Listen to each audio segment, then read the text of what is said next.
Հարգելի աշակերտներ, եկեք ամփոփենք ինժեներական արգելափակոցներ թեման։ Ինչ սովորեցինք, ինչ իմացանք, ումից սկսենք, խնդրեմ արամ։ Ժամանակակից համազորային մարտում ինժեներական արգելափակոցները կարևոր դեր են խաղում մարտելում, որովհետև նախ կարողանում ենք մենք ժամանակ շահել եւ կարողանում ենք թշնամուն հետ մղել մեր սահմանից։ Ուրիշ լրացումներ։ Ինժեներային արգելափակոցները լինում են ականապայթունային, ոչ պայթունային, ջրային եւ էլեկտրականացված։ Նրանք տեղադրվում են թշնամու ողերին շարժմանությամբ եւ եզրագծերում։ Ուրիշ Ականապայթունային արգելափակոցներ ականադաշտերը, ականախմբերը, առանձին տեղադրված ականները եւ պայթեցման համար նախատեսված օբյեկտները, ոչ պայթունային արգելափակոցներ հակատանկային փոսերը, էսկարտները, հակասկարները, ոզնիները եւ լարային արգելափակոցներ։ Ականադաշտներ ականադաշտ է կոչվում տեղանքի կամ տարածության մեջ այն հատվածը, որտեղ որոշակի կարգով կամ առանց կարգի տեղադրված են ականներ, դրանք լինում են ղեկավարվող եւ չղեկավարվող, ղեկավարվող ականապայթուցիկ արգելափակոցները կառավարվում են լազերային ճառագայթների, ինտերկարմի ճառագայթների, հաղորդալարերի եւ հաղորդալարերի միջոցով, ինչպես ղեկավարվող, այնպես էլ չղեկավարվող ականադաշտերի հիմնական նպատակը հապարակորդի զենտեխնիկան կամ կենթանի ուժը ոչնչացնելը եւ հետ մղելը։ Շնորհակալություն, ուրիշ խնդրեմ։ Հակատանկային եւ հակահետևակային ականները լինում են հակաթրթուրային եւ հակակողային։ Հակատանկային ականադաշտերում տեղադրվում են տակավտակ ուղղություններում, առաջնային եզրում, թևերում եւ միջդիրքային հատվածներում։ Հակահետևակային ականադաշտերում տեղադրվում են հակահետևակային, ֆուգասային կամ բեկորային ականներ, ինչպես նաեւ պայթուցիչից կախված ականները լինում են հպումային եւ ոչ հպումային։ Շնորհակալություն, խնդրեմ։ Ականոսիչի իրեմից ներկայացնում է ինդուկցիոն սարք, որը մետաղներ որոնելու համար է, այն փորձում է գտնել մետաղներ կամ մետաղներ պարունակող օբյեկտներ հողի եւ ջրի մեջ, որպես կանոն հակառակորդի հետ անմիջական շփման ժամանակ սեփական զորքերի անցումները բացվում են մարտերից առաջ եւ այդ ժամանակ ելնելով տվյալներից արդեն հրամանատարը որոշում է թե որտեղ են դրվելու ականները։ Շնորհակալություն, եկեք ընդհանրացնենք, խնդրեմ արեք։ Անհրաժեշտ է հիշել, որ ականազերծում կատարելիս պետք է տիրապետել ականապատման միջոցների հետ վարվելու տեսական եւ գործնական հմտություններին, կարողանալ կազմել ականադաշտի քարտեզի եւ ականադաշտի քարտեզից օգտվելով կարողանալ տեղորոշել դրանց տեղադրման վայրերը, ականապատման աշխատանքների մասնակցող յուրաքանչյուր ծառայող պարտավոր է հետևել գործողությունների հերթականությանը, խստորեն պահպանելով անվտանգության կանոնները, ինչպես նաեւ ականապատման համար կատարվող յուրաքանչյուր գործողություն պետք է համապատասխան լինի ազդանշաններին եւ հրամաններին։ Շնորհակալություն եւ այսպես հարգելի աշակերտներ, ես համոզվեցի, որ դուք տիրապետել եք ինժեներական արգելափակոցների թեմային եւ գիտեք նրա նշանակությունը դերը։ Այսօրվա մեր նոր դասի թեման է չպայթած զենք զինամթերք, դրանց հետ վարվելու կանոնները։ Չպայթած զենք զինամթերքը դա իրենից ներկայացնում է մի այնպիսի զենք զինամթերք, որը ինչ պատճառներով մարտական գործողություններից մնացած չպայթած զինամթերք է։ Ոչ ոք չի կարող մեզ երաշխավորել, որ երբևիցե կարող է գտնվել նման տարածքում կամ մի լուրջ վտանգ է, որը չի հարցնում ոչ տարի, ոչ տարվա եղանակ, ոչ օրվա ժամ։ Ուստի դասի ընթացքում ես կփորձեմ ձեզ տալ փոխանցել գիտելիքներ, այլ ես ուզում եմ, որ դուք ըմբռնեք չպայթած զենք զինամթերքի հետ վարվելու կանոնները, ինչպես նաև արտակարգ իրավիճակներում հայտնվելուց ինչպես կարող եք ձեզ դրսևորել, ուստի այդ պահին դուք ոչ միայն կարող եք ապահովագրել ձեր կյանքը, այլ նաև ձեր մատերիալներին։ Այժմ մենք կփորձենք պաստառների, սահի կաշարի, իսկ վերջում քյոարքոդի միջոց ավելի մանրամասն ծանոթանանք չպայթած զենք զինամթերքի հետ։ Այստեղ պաստառների յուրաքանչյուրում նշված է անվտանգության կանոնները, դրանց հետ վարվելու մեթոդները, եղանակները, ցուցադրելու մեթոդները, ինչպես նաև պայթուցիկ պատերազմի հետևանքով մնացած պայթուցիկ նյութերի մնացորդների տեսակները։ Այսօրվա դասի ընթացքում մենք կփորձենք խմբերով անհատական ավելի մանրամասն ծանոթանանք չպայթած զենք զինամթերքի հետ վարվելու կանոնները։ Եվ այսպես։ Հանդիպելով չպայթած զենք զինամթերքին երբեք չմոտենալ, չտեղափոխել անհայտ առարկաները, նույնիսկ եթե դրանք ժամանակ հասկանում են, դրանք կարող են դեր պայթյունավտանգ լինել։ Երբեք չփորձել բացել կամ ուսումնասիրել։ Չբացել երբեք ուսումնասիրել, չպետք է նետել քարեր կամ հարվածել դրանք։ Պարտադիր կերպով հեռանալ վտանգավոր վայրից մինիմում 50-ից 100 մետր։ Ընդ որում պետք է խուճապի չմատնվել Պարտադիր ձեր ներքի տակ եղած միջոցներով դուք նշում եք վտանգավոր զենքնամթերք հայտնաբերված տեղը, որպեսզի դրանով մենք զգուշացնենք մյուսներին, ովքեր հնարավոր է այդտեղ հայտնվեն։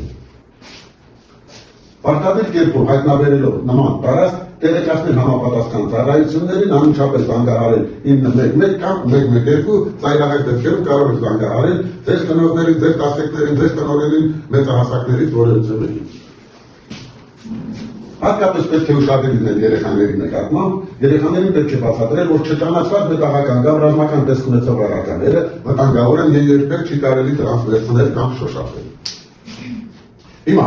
եկեք այդ հարցումների միջոցով ավելի մանրակրկիտ ուսումնասիրեք չպայթած զենք զինամթերքի հետ վարվելու կանոնները։ Հիմա, ես ձեզ կբաժանեմ յուրաքանչյուրի քարտեր, յուրաքանչյուրի կարմիր եւ կանաչ, ընդ որում կարմիր քարտը նշանակում է բացասական պատասխան, կանաչ քարտը դրական պատասխան։ Կարող եք նաեւ եւ ձայնով արձագանքել եւ նաեւ քարտը բարձրացնելու միջոցով։ Եվ այսպես խնդրում եմ ավելի ուշադիր նայում եք էկրանին եւ փորձում եք պատասխանել։ Եվ այսպես, եթե տեսնում եք անհայտ զինամթերք, կարելի է մոտենալ եւ ավելի անհայտ։ Հաջորդ հարցը։ Չպայթած զինամթերքը կարող է վտանգավոր լինել նույնիսկ տարիներ անց։ Այո։ Ճիշտ է։ Եթե գտնեք նման առարկա, պետք է անմիջապես դիպչել եւ ստուգել։ Ճիշտ է, դուք ճիշտ եք։ Պետք է հեռանալ վտանգավոր վայրից եւ զգուշացնել ուրիշներին։ Ճիշտ է։ Չպայթած զինամթերքը կարող է պայթել փոքր հպումից։ Այո։ Ճիշտ եք։ Երեխաները կարող են վերցնել այն, եթե թվում է հին կամ ժանգոր կամ մաշված։ Պետք է տեղեկացնել մեծահասակներին կամ փրկարած ծառայության։ Այո։ Դուք ճիշտ եք։ Ուրեմն հիշեք սիրելի աշակերտներ, որ անվտանգության հիմնական կանոնն է չդիպչել, չմոտենալ, հեռանալ եւ տեղեկացնել։ Մեկ անգամ ևս կրկնում եմ, չդիպչել, չմոտենալ, հեռանալ եւ տեղեկացնել։ Սա լիովին ձեզ ապահովագրում է դժվար պատահարներ։ Այժմ եկեք միասին խմբային աշխատանքի միջոցով ավելի մանրակրկիտ ծանոթանանք չպայթանցվող զինամթերքեր վարվելու կանոններին։ Դասարանը կբաժանենք 3 խմբի, ամեն խմբի կտրվի իր հանձնարարությունը եւ որոշ ժամանակ հետո կփորձենք միասին բացել ճիշտ պատասխանել այդ խումբը թե ոչ։ Հիմա առաջին խումբ, երկրորդ խումբ, Արմանյացի երկրորդ խմբին եւ երրորդ խումբ։ Ուշադրություն։ Տրվում է առաջին խմբի առաջին հարցը։ Եվ այսպես, ինչ է չպայթած զինամթերքը, նշեք օրինակներ։ Խնդրեմ մտածեք։ Երկրորդ խմբի առաջին հարցը։ Ինչ չի կարելի անել, եթե տեսնում եք չպայթած զինամթերք։ Եվ երրորդ խմբի առաջին հարցը, ինչու են չպայթած զինամթերքները վտանգավոր, նույնիսկ երկար տարիներ անց մտածեք։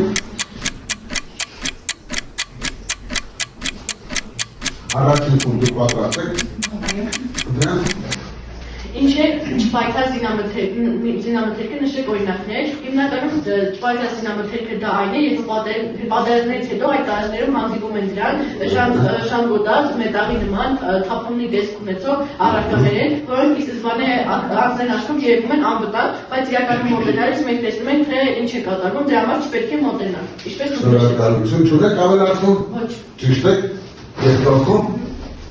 Ինչ չի կարելի անել, եթե տեսնում են չպայթած զինամթերք, չպետք է մոտենալ, չպետք է հպվել, որովհետև ամենափոքր հպումից կարող է պայթյուն առաջանալ, որը մեզ վնասել կարող է։ Ճիշտ եք։ Ձեր խումբը ավարտեց։ Այո։ Երրորդ խումբ։ Խնդրեմ։ Ինչու են չպայթած զինամթերքը վտանգավոր նույնիսկ երկար տարիներ անց, թեև անցնում են երկար տարիներ, սակայն չպայթած զինամթերքը դեռևս վտանգավոր է, քանի որ կարող է պայթել ցանկացած պահի, նույնիսկ աննշան հպումից կարող է պայթել, նույնիսկ եղել է դեպքեր, երբ առաջին կամ երկրորդ համաշխարհային պատերազմից մնացած ականները պայթել են։ Շնորհակալություն։ Երեք խումբն ճիշտ պատասխանը, հիմա ուշադրություն, հերթական հարցը, առաջին խումբ ուշադրություն, որտեղ կարելի է հանդիպել չպայթած զենք զինամթերք, ժամանակ մտածեք, երկրորդ խումբ ուշադիր, ինչ պետք է անել, եթե հայտնաբերում եք կասկածելի առարկա, եւ երրորդ խումբ, Ինչպես կարելի է կանխել դժվար դեպքերը չպայթած զինամթերքի պատճառով։ Քննարկեք։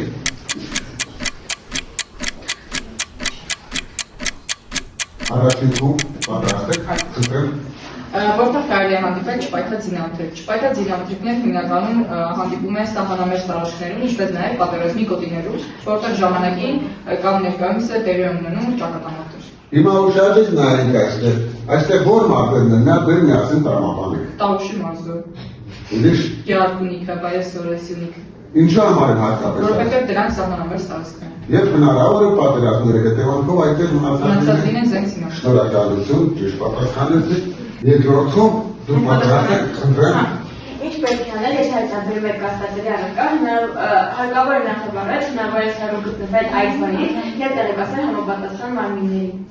Շատ ճիշտ է, չունեք ավելացնել։ Երրորդում Ինչպես կարելի է կանխել դժվար դեպքեր չպայթած զինամթերքի պատճառով, նախ եթե մենք նկատում ենք չպայթած զինամթերք, չպետք է մոտենան, պետք է հեռու մնան եւ ձեռքի տակ եղած պարականներով պետք է փորձեն նշել այդ տարածքը եւ հեռանալ ու տեղեկացնել մյուսներին։ ինչու համար նախանշել այդ բանը։ Որպեսզի մյուսները տեղեկացված լինեն։ Շատ ճիշտ։ Շնորհակալություն, երեք խնդրեմ, ճիշտ պատասխան եք դարձել։ Հիմա երրորդ փուլը, խնդրեմ։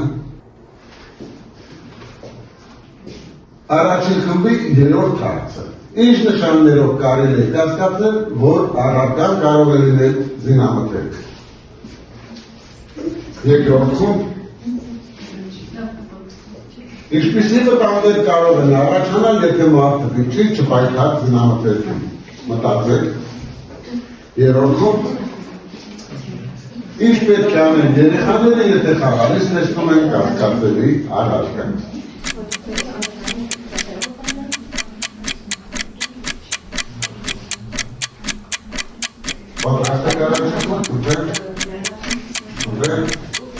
Ինչ նշաններով կարելի է կասկածել, որ առարկան կարող է լինել զինամթերք։ Նախ եւ առաջին զինամթերք ունի այնպիսի տեսք, որ մենք կենցաղում հաստատ հանդիպած չենք լինի նման առարկաների։ Յուրահատուկ ձևով։ Այո, բացի այդ դա կարող է լինել ժանգոտած, իր վրա ունենալ լարեր, անտենաներ, որոնցից արդեն կենցաղ որ դա զինամթերք։ Դա մեր առօրյա կենցաղում չհանդիպում յուրահատուկ։ Շնորհակալություն, շատ ճիշտ մեկնաբանեցիք։ Երկրորդում Ինչպիսի վտանգներ կարող են առաջանալ, եթե մարդը դիպչի չպայթած զինամթերքին։ Կարող է չպայթած զինամթերքը պայթել եւ մարդը կարող է շատ լուրջ վնասվածքներ հասնել։ շատ ճիշտ է, շատ ճիշտ է։ Երրորդում խնդրեմ։ Ինչ պետք է անել երեխաները, եթե խաղալիս տեսնում են կասկածելի առարկա,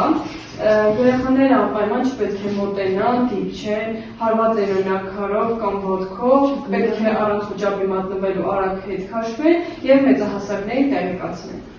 Շատ ճիշտ է, հատկապես ուշադրել պետք է լինել երեխաների նկատմամբ, քանի որ նրանք աշխարհընկալումը նոր է սկսվում, պարտադիր նրանք ցանկություն են հայտնում շոշափել նման անծանոթ առարկաները։ Հասկանալի է։ Շնորհակալություն, երեք խումբներ ճիշտ պատասխանել։ Լավ, հիմա եկեք միասին քննարկենք ինչու է կարևոր տեղեկացնել համապատասխան ծառայություններին չպայթած զինամթերքի մասին։ Խնդրեմ։ Համապատասխան ծառայությունները շատ լավ են այս աշխատանքը եւ կարող են անվտանգ հեռացնել այդ զինամթերքը նշված կայքից։ Ուրիշ լրացում, խնդրեմ։ Բայց այդ նրանք ավելի լավ են տիրապետում կանոններին, գիտեն թե ինչպես Ունեն կարելի է համապատասխան անվտանգ մասնագիտացված կրթություն կրթություն, եւ կարող են ավելի լավ հեռացնել, քան մենք։ ճիշտ է, ուրիշ խնդրեմ։ Եվ տեղեկացնելով համապատասխան մարմիններին, մենք փրկում ենք ոչ միայն մեր կյանքը, այլ նաև մյուսների, քանի որ նրանք